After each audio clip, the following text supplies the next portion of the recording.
You are looking at Julian's pronunciation guide, where we look at how to pronounce better some of the most mispronounced words in the world, like this other curious word. But how do you say what you're looking for today?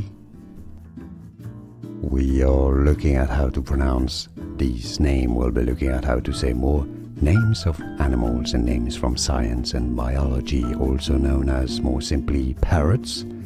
Psittaciformes. Silent P, as in psychology, for example. Psittaciformes is how you say it, and now you know. Like this video if you found it useful, appreciate the support, it helps. Thanks for that. More videos for you here to learn more. See you there. Thanks for watching.